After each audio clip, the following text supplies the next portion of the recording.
Segundo números da Organização das Nações Unidas, todos os anos cerca de 15 milhões de crianças nascem antes de completar 37 semanas de gestação. Estes bebês são considerados prematuros. O estudo Prematuridade e suas possíveis causas do Fundo das Nações Unidas para a Infância, UNICEF, mostra que a prevalência de partos de crianças prematuras no Brasil chega a 11,7%. Isso coloca o país na 10ª posição entre os países onde mais nascem bebês prematuros. Esse é o assunto do Atualize de hoje e eu quero começar perguntando uma coisa, doutora Clícia. Existe algum motivo específico para isso? Existe alguma causa específica ou algumas causas que levem à prematuridade? Sim, com certeza. Existem vários fatores que podem levar à prematuridade. Um deles é, por exemplo, malformação uterina. Às vezes o útero ele é mal formado, não é visto, porque muitas das vezes você não consegue detectar, porque não vai ao médico, né? E quando vai se deparar já está grávida, né? Engravidou e aí a gravidez, o útero ele não consegue expandir até a forma adequada de um bebê a termo e, consequentemente, rompe a bolsa, acontece algum imprevisto que aí o bebê começa a nascer de forma prematura. Outras coisas são deficiências de vitamina, de nutrientes, que são importantes para a produção de um ovo saudável e, com isso, seu desenvolvimento. Então, a gente vê que hoje em dia no Brasil existe uma incidência muito alta de deficiência de vitamina, deficiência da tireoide. A tireoide é um órgão que ele produz uma quantidade muito boa de nutrientes que são importantes para o desempenho de uma boa gestação. Então, a gente vê com uma deficiência de iodo, né, grande, a deficiência de vitamina D, que também é importante, que são suplementos importantíssimos para uma gravidez saudável. A gente está falando de prematuridade, de gravidez, mas você levanta um alerta muito importante. As mulheres precisam ir ao médico, as mulheres precisam ter esse acompanhamento, porque isso sendo descoberto anteriormente, existe algum tipo de tratamento? Sim, com certeza. Eu costumo falar com as minhas pacientes que se ela pensou em engravidar, é bom a gente começar a dar suplementação, não só para a mulher, mas também para o homem. Porque um bebezinho, para nascer, ele precisa dos 2 espermatozoide e óvulo. Então, se eu tenho uma mulher que ela está sendo suplementada e aí esse óvulo vai ser um óvulo saudável, mas também precisa de espermatozoide saudável. Então, muitas das vezes, o homem, ele esquece de ir ao médico também. E com a mulher, porque o obstetra, ele vai fazer o tratamento tanto na mulher quanto no homem. Né? Ver a qualidade do espermatozoide, entrar com vitaminas que são importantes.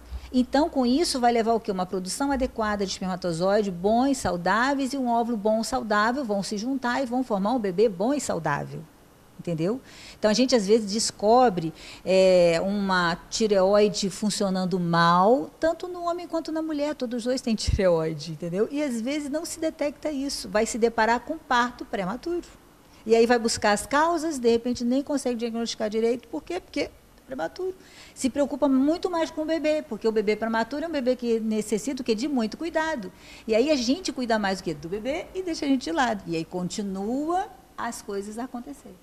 Não se busca a causa efetiva daquilo ter acontecido, né? É verdade. Doutor, e os cuidados, vamos falar um pouquinho do bebê agora.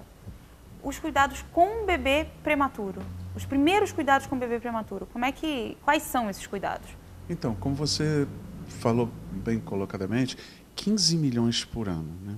15 milhões de nascimentos por ano, isso é a média de 6 nascimentos cada hora no mundo, imagina.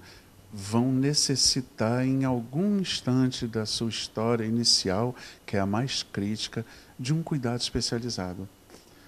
Então, a gente está diante de um bebê, a gente está diante de uma família que acabou de criar caso. Acabou de criar um caso com todo o sistema de saúde. Então, esse bebê é diferente de um bebê que nasce sem riscos, onde você executa aquelas que você chama das cuidados iniciais. Esse bebê, ele não precisa de cuidados iniciais, ele precisa de uma revolução inicial. Então, você imagina que as condições respiratórias, as condições nutricionais, ele passa a correr risco de várias ordens, né? E aí a gente entra novamente num problema social de um país cuja falta de recursos investidos na saúde tem sido bem evidente. Então, na verdade, esse bebê precisa de uma equipe especializada e de uma unidade bem equipada para poder receber e cuidar dele de condição adequada, respiratória, nutricional, eletrolítica, enfim, infecção, enfim, todo o processo. E lembrar que quando a unidade recebe o bebê, ela também recebe a mãe do bebê. E aí, junto com a mãe do bebê, tem a mãe do bebê que também está preocupada, o pai que está desnorteado. Num nascimento a termo, a mãe é a primeira a ver. Num parto prematuro, a mãe tem aquele olhar rápido no momento do nascimento, quando tem, né, Bia?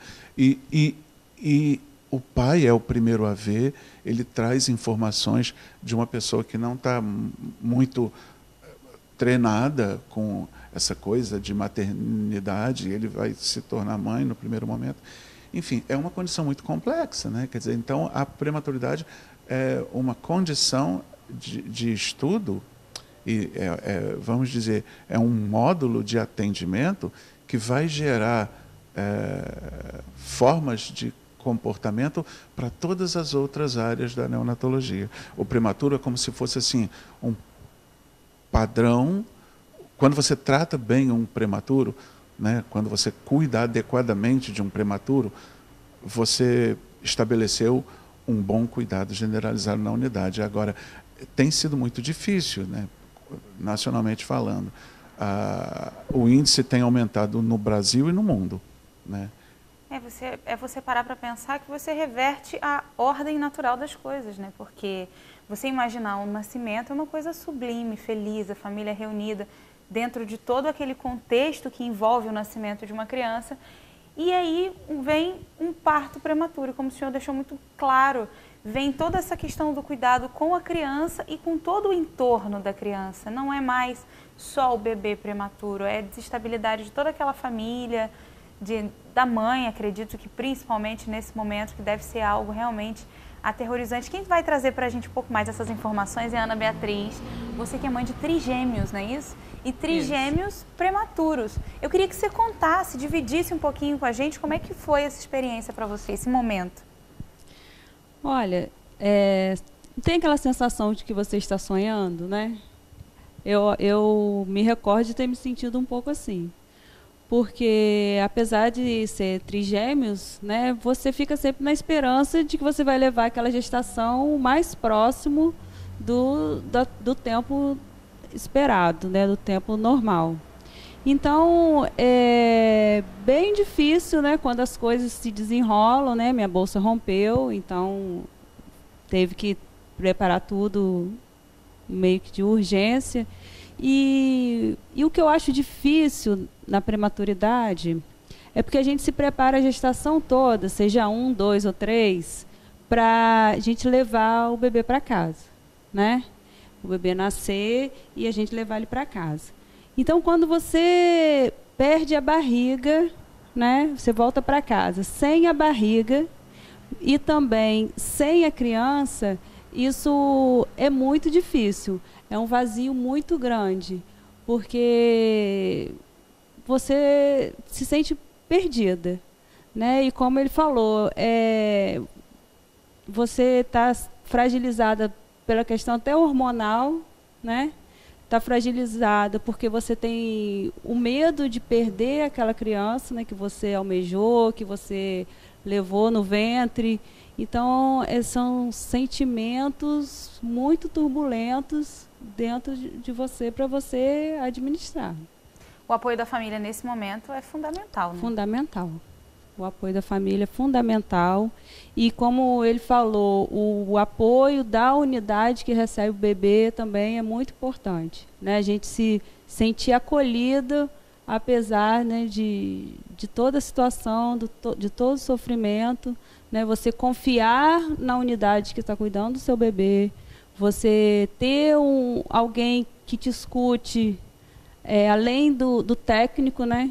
Porque a gente recebe a notícia, como é que está o bebê? O médico fala tecnicamente, né?